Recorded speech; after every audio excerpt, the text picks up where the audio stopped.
पिछले एपिसोड में हमने देखा था कि बादन जो था वो पर्पल लाइटनिंग सेट के अंदर आ चुका था। वहाँ के बंदे को लग रहा होता है कि वो अगर हम अपने एंसेस्टर को बुला लेते हैं ना तो वो बादियन को सबक सिखाएंगे, लेकिन उनको क्या पता था कि उनके एंसेस्टर और बादियन का पहले से ही कुछ चल रहा है। उनकी एंसेस्टर तो बादियन के ऊपर मरती है पर बादियन उसको भाव नहीं देता। इस वजह से तो वो यहाँ पर अपने ही सेट के बंदों से गुस्सा हो जाती कि तुम्हारी हिम्मत कैसे हुई बादियन को परेशान करने की, छोड़ूंगी नहीं मैं तुम्हें। इस वजह से पर्पल लाइटनिंग सेट वाले अपनी हार मानते हुए वहां से भाग चुके थे और बातिन बड़े आराम से अपनी बहन की बेइज्जती का, उसके दिल टूटने का बदला लेकर वहां से जा चुका था ताकि आगे से उसकी बहन को कोई भी तकलीफ ना हो। जिसके बाद यहाँ से ये एपिसोड शुरू होता है। तो इस एपिसोड की शुरुआत में बातिन जो था वो जब घर पे आ ही रहा था कि तभी उसको लिन की मास्टर दिखाई दी थी जिसके ऊपर पॉइजन लगा हुआ था। तो बातिन उसको अपने कमरे में लेकर आता है और उससे पूछने की कोशिश करता है कि तुम्हें पता है ये कैसा पॉइजन है? अगर पॉइजन के बारे में पता चलेगा ना तो मैं इसका इलाज कर सकता हूँ। तो वो लिन की मास्टर बताने लग जाती है।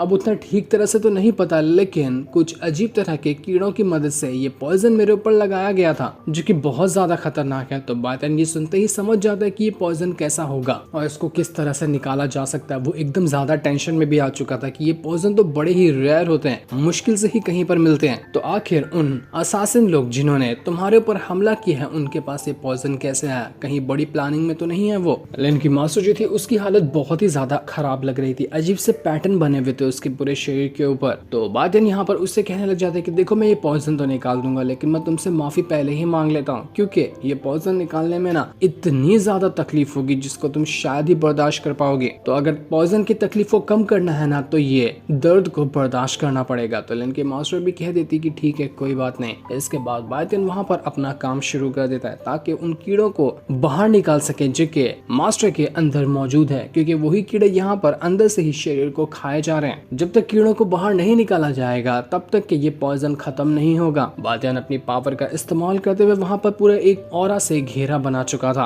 और वो यहाँ पर उन कीड़ों को ही पर अटैक कर रहा होता है ताकि वो लोग धीरे धीरे करते हुए बाहर आने लग जाए। काफी अच्छे अच्छे तरीके बातिन इस्तेमाल कर रहा था जिस वजह से देखते ही देखते एक कीड़ा जो था वो अंदर से बाहर निकल कर आने लग जाता है। बड़ा ही डेंजर और काफी घिनौना कीड़ा लग रहा था वो। बाहर निकलने के आने के टाइम जब जबरदस्ती बातिन उसको निकाल रहा होता है तो वो दोबारा से ही लिन की मास्टर को काट लेता है, जिस वजह से तो उसकी और ज्यादा तकलीफ बढ़ चुकी थी। इतनी तकलीफ कि वो उसको बर्दाश्त तक नहीं कर पा रही होती, पर तब भी वो अपनी हिम्मत बांधे हुई थी। अगर उसकी हिम्मत टूटी तो वो कीड़ा पूरी तरह से उसको खा जाएगा। बातिन जब यहाँ पर कीड़ों को निकालने की कोशिश करा था तो वो कीड़े भड़क जाते हैं और बातिन के ऊपर ये अटैक कर देते हैं, लेकिन वो अटैक यहाँ पर बातिन को लग पाता कि बातिन ऐसी गुस्से वाली निगाहों से उनको देखता है कि उसके देखते साथ ही वो कीड़े वहां पर डिस्ट्रॉय हो चुके थे। उसके ऊपर कहाँ ही इन कीड़ों का असर होगा। जिसके बाद बातिन वापस से अपने उस आइस लोटस को बाहर निकाले था क्योंकि उसको पता था कि शरीर के अंदर एक नहीं उससे ज्यादा कीड़ा मौजूद है। तभी इतनी बुरी हालत थी लिन के मास्टर की। वो जो आइस लोटस था वो अपनी पावर का इस्तेमाल करते हुए लिन की मास्टर को पूरी तरह से घेर चुका था, जिस वजह से दूसरा वाला कीड़ा भी अब बाहर निकल कर आने लग जाता है। जैसे जैसे दूसरा वाला कीड़ा बाहर आ रहा था वैसे वैसे जो असर था पॉइजन का वो लिन की मास्टर के ऊपर से कम हो रहा था, यानी कि यही फाइनल कीड़ा था। जैसे ही वो कीड़ा बाहर आता है बातिन जो था वो अपने आइस क्रिस्टल के अंदर ही उसको कैद कर देता है और कैद करने के बाद जब वो आइस क्रिस्टल की पावर को बढ़ाता है तो वो कीड़ा भी वहां पर भस्म हो चुका था। दोनों के दोनों कीड़ों का यहाँ पर बातिन ने खेल खत्म कर दिया और इस तरह से पॉइजन का असर पूरी तरह से खत्म हो जाता है लिन की मास्टर के ऊपर से। लेकिन इस वजह से वो वहां पर सीधा बेहोश होते हुए गिरने वाली थी, लेकिन बातिन सही टाइम पर जाकर उसको बचा लेता है। उसकी हालत अभी भी यहाँ पर काफी ज्यादा खराब थी, लेकिन कम से कम पॉइजन का असर तो यहाँ पर खत्म हो गया था। वह बहुत ज्यादा खुश होती कि बातिन तुमने मुझे बचा लिया, वरना मैं शायद ही कुछ और टाइम तक के यहाँ पर जिंदा रह पाती। मेरी तो आज जान जाना बिल्कुल तय ही था।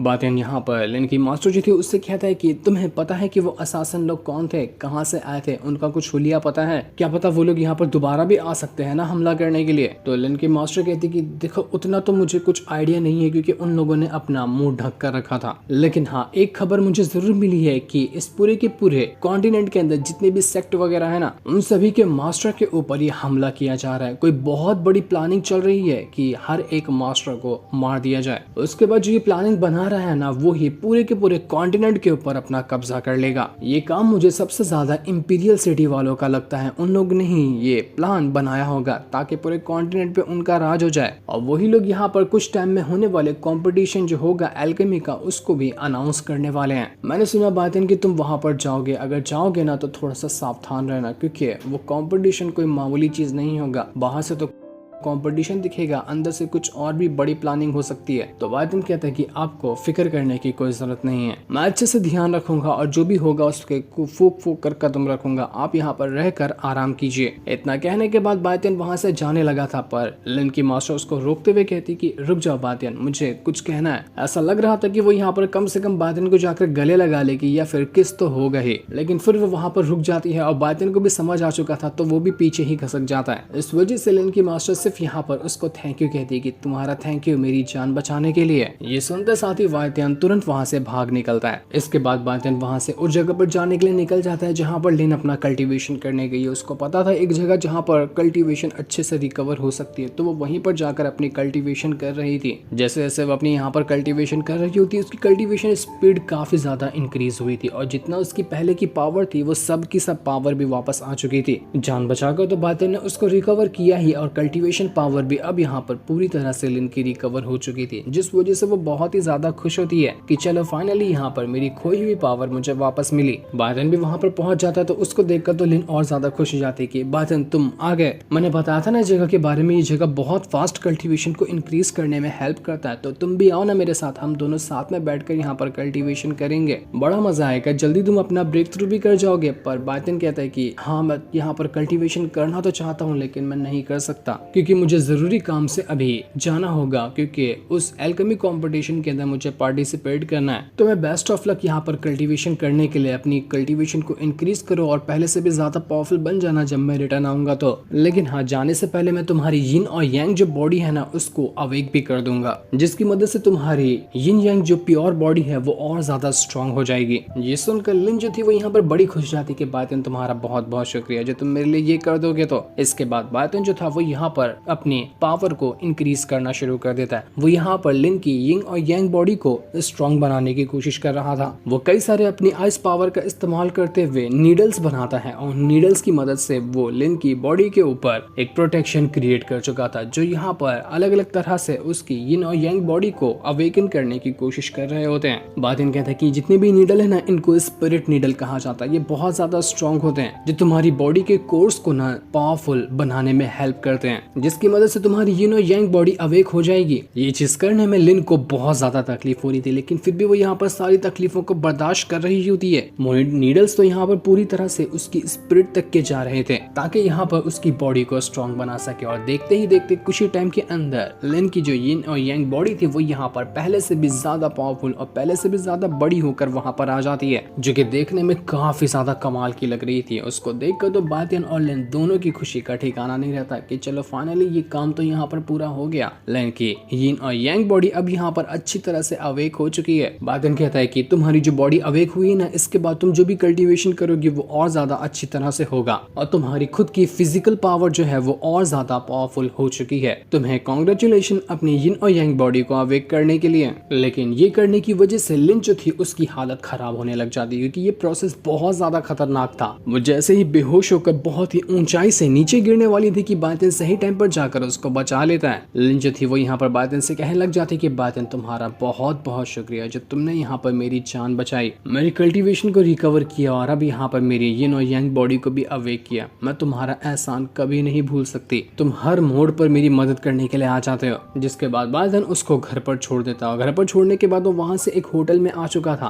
ताकि वहाँ पर जाकर कुछ खाना पानी खा सके। वो जैसे ही होटल के अंदर आ रहा होता है, होटल के अंदर एक लड़की बैठी हुई थी जिसको एक दूसरा ठरकी बंदा परेशान करने की कोशिश कर रहा था। वो उसको अच्छे अच्छे खाने ला कर देता कि लो ठूसो ना इसको, बहुत अच्छा खाना है, तुम्हें टेस्टी लगेगा, मैं अपने हाथों से तुम्हें खिला रहा हूँ, खा लो। साफ लग रहा था कि वो लड़की यहाँ पर उस लड़के से परेशान हो चुकी है। जैसे ही बाइडेन वहाँ पर आता है वो लड़की उसको देखकर कहती है कि ओए सुनो तो, देखो मेरा वाला टेबल यहाँ पर ना खाली है, मैं तुम्हारे पास आकर या फिर तुम मेरे पास आकर बैठोगे क्या? हम दोनों साथ में बैठकर खाना खा लेंगे, कम से कम मुझे इस घटिया बंदे से तो छुटकारा मिलेगा। लेकिन बाइडेन उसके किसी भी सवाल सवाल का जवाब नहीं देता और वो अपने जाकर आराम से खाना खाने लग गया था। इस चीज को देखकर वो ठरकी बंदा जो उस लड़की के ऊपर लाइन मारा था वो भड़क जाता है कि आखिर ये बंदा है कौन जिसकी वजह से ये बंदी मेरे ऊपर से ध्यान हटा दी। छोड़ूंगा नहीं, मैं इसको चांद से मार दूंगा। पर वो भाईजान के ऊपर अटैक ही क्या कर पाता कि इससे पहले ही वहां पर कुछ बंदे आने लग जाते जो कि असासिन लग रहे थे और वो यहाँ पर आने के बाद सभी के ऊपर हमला कर रहे होते हैं, जिस वजह से लाइट तक के चली गई थी। पर भाईजान अपनी फायर पावर का इस्तेमाल करते हुए सभी लैंटर्न्स को जला देता है। जैसे ही लैंटर्न जले थे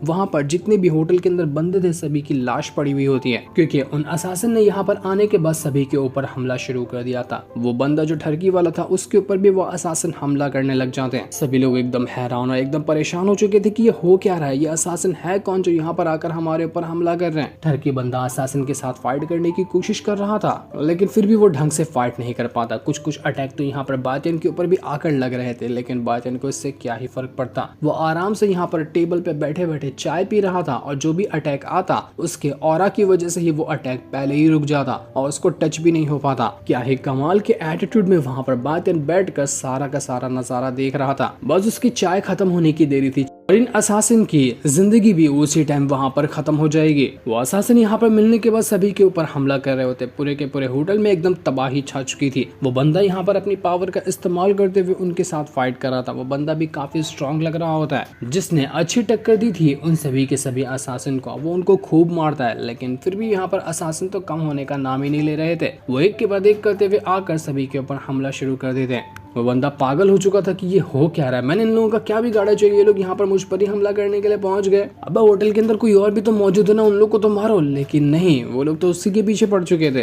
क्योंकि बातियन के ऊपर अटैक करने की तो उनकी औकात ही नहीं थी। जब उस बंदे की हालत बुरी तरह से खराब हो जाती है तो एक असासिन अब सीधा का सीधा उस लड़की के ऊपर भी आ चुका था हमला करने के लिए। पर तभी वहाँ पर एक दूसरी बुढ़िया आ जाती है जिसने यहाँ पर अपनी पावर का इस्तेमाल करते हुए उस लड़की को वहाँ पर बचा लिया था। वो बुढ़िया यहाँ पर असासिन को देख कर कहती है कि ये असासिन तो शैडो असासिन है, ये बहुत ज्यादा खतरनाक होते हैं, जिसके पीछे पड़ जाए ना पीछा छोड़ते ही नहीं है, तो हमें यहाँ से जाना होगा। वो उस लड़की को तुरंत लेकर वहाँ से भाग जाती है, पर लड़की जाते हुए भी बातियन को देख रही थी। वो उसको बताने की कोशिश करती है कि देखो तुम्हारे पीछे भी असासिन है, जरा बच के, वरना वो असासिन तुम्हारी जान लेने की कोशिश करेंगे। लेकिन बातियन को अभी भी कोई फर्क नहीं पड़ रहा था। उसको बस अपनी चाय खत्म करने का इंतजार था कि चाय भी तो वो जो है कोई डिस्टर्ब करे ना, जो डिस्टर्ब करेगा वो तो वैसे ही मरेगा, जिस वजह से वो अभी भी आराम से चाय ही पी रहा होता है। और जो भी अटैक उसकी तरफ आते वो उसके ऑरा ही वहां पर उन अटैक को रोक लिया करते। लेकिन जब यहाँ पर होटल के सारे बंदों की वाट लग चुकी थी तो बचा हुआ अकेला बातियन ही था। तो इस वजह से सब असासिन मिलकर अब बातियन के ऊपर अटैक करने की कोशिश करते हैं, ताकि सब मिलकर मारेंगे तो चांस होगा कि बातियन यहाँ पर मर जाएगा। पर जिस चीज का डर था उन लोगों के लिए वही चीज वहां पर हो जाती है, क्योंकि बातियन की अब चाय खत्म हो चुकी थी और वो उनकी वाट लगाने के लिए तैयार था। जैसे ही एक असासिन उड़ते हुए यहाँ पर बातियन के पास आ रहा होता है कि बातियन तुरंत ही अपनी पावर को एक्टिवेट कर जाता है, जिस वजह से तो असासिन वहीं पर स्टॉप हो चुका था। लेकिन बातियन किस तरह से इन असासिन को मार मार कर इनकी धुलाई करेगा वो चीज तो अभी हमें यहाँ पर नहीं बताई जाती। वो चीज हमें नेक्स्ट एपिसोड में पता चलेगी, जिस कमाल के सीन को दिखाते साथ ही ये वाला एपिसोड यहीं पर एंड हो जाता है। Thanks for watching.